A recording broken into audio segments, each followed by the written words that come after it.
चौथा अध्याय प्रारंभ होता है असत्य भाषण तथा भगवान के प्रसाद की अवहेलना का परिणाम। श्री सूत जी कहते हैं कि साधु बणिक मंगलाचरण करके ब्राह्मणों को धन आदि देकर अपने नगर की ओर चल पड़ा। साधु के कुछ दूर जाने पर भगवान सत्यनारायण की सत्यता की परीक्षा के विषय में जिज्ञासा हुई। साधु, तुम्हारी नाव में क्या भरा है? धन के मद में चूर दोनों महाजनों ने अवहेलना पूर्वक हंसते हुए कहा, दंडिन क्यों पूछ रहे हो? क्या कुछ द्रव्य लेने की इच्छा है? हमारी नाव में लता पत्ते भरे हैं। ऐसी निष्ठुर वाणी सुनकर तुम्हारी बात सत्य हो ऐसा कहकर दंडी सन्यासी का रूप धारण किए हुए भगवान कुछ दूर जाकर समुद्र के समीप बैठ गए। दंडी के चले जाने पर नित्य क्रिया करने के पश्चात जल में ऊपर उठी नौका को देखकर, नाव में लता पत्ते देखकर वह मूर्छित होकर पृथ्वी पर गिर पड़ा। तब उसके दामाद ने कहा, आप शोक ना करें, दंडी साधु ने हमें श्राप दिया है, वही हमारी सहायता कर सकते हैं। दामाद की बात सुनकर वह बणिक साधु दंडी रूपी भगवान को जाकर भक्ति पूर्वक प्रणाम किया और बोला कि भगवान, आपके सम्मुख जो मैंने असत्य भाषण स्वरूप अपराध किया है, आप मेरे उस अपराध को क्षमा करें। ऐसा कहकर बारंबार प्रणाम करके वह महान सुख से आकुल हो गया। भगवान ने रोता हुआ देखकर कहा, हे मूर्ख, रो मत। मेरी पूजा से उदासीन होने के कारण तथा मेरी ही आज्ञा से तुम्हें बारंबार दुख प्राप्त हुआ है।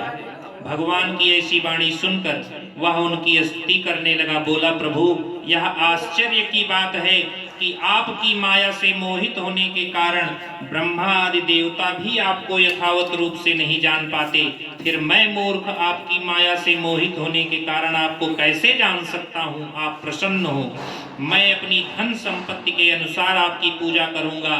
उसकी वाणी सुनकर भगवान जनार्दन संतुष्ट हो गए और उसे अभीष्ट वर प्रदान कर अंतर्ध्यान हो गए। साधु अपनी नौका में चढ़ा। वह धन धान्य से परिपूर्ण देखकर भगवान सत्यदेव की कृपा से हमारा मनोरथ सफल हो ऐसा कहकर भगवान सत्यनारायण की पूजा की और भगवान सत्यनारायण की कृपा से वह आनंद से परिपूर्ण हो गया। फिर नाव को लेकर रत्नसारपुर के लिए प्रस्थान किया और अपने दामाद के साथ रत्नसारपुर नगरी पहुंच गया और अपने सेवकों को घर भेजकर उसकी भार्या को अभीष्ट बात बताई कि सेठ जी अपने दामाद के साथ नगर के निकट पधार चुके हैं। दूत के मुख से यह बात सुनकर उस साध्वी ने श्री सत्यनारायण की पूजा करके अपनी पुत्री से बोली, मैं साधु के दर्शन के लिए जा रही हूँ, तुम शीघ्र आओ। माता की बात सुनकर व्रत को समाप्त करके प्रसाद का परित्याग कर लीलावती पति के दर्शन के लिए चल पड़ी। भगवान सत्यनारायण रुष्ट हो गए। भगवान ने उनके पति तथा नौका को अपनी माया से गायब कर दिया। कलावती पति को ना देख रोने लगी, पृथ्वी पर गिर पड़ी, मूर्छित हो गई। लीलावती भी कन्या को देखकर अत्यंत दुखी हुई। तब भगवान को हाथ जोड़कर बोली, प्रभु, ये क्या हो गया?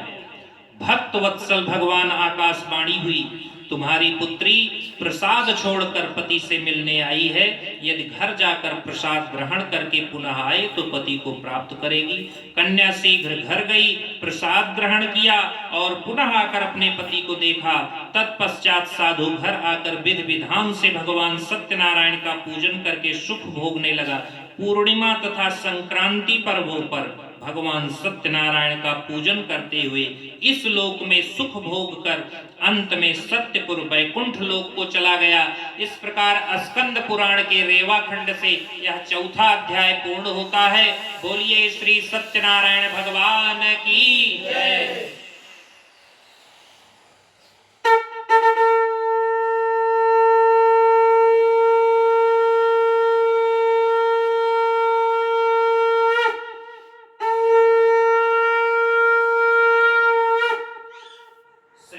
नारायण नारायण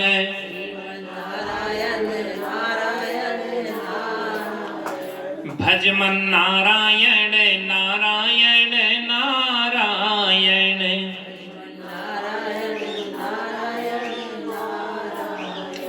हरि श्रीमन्नारायण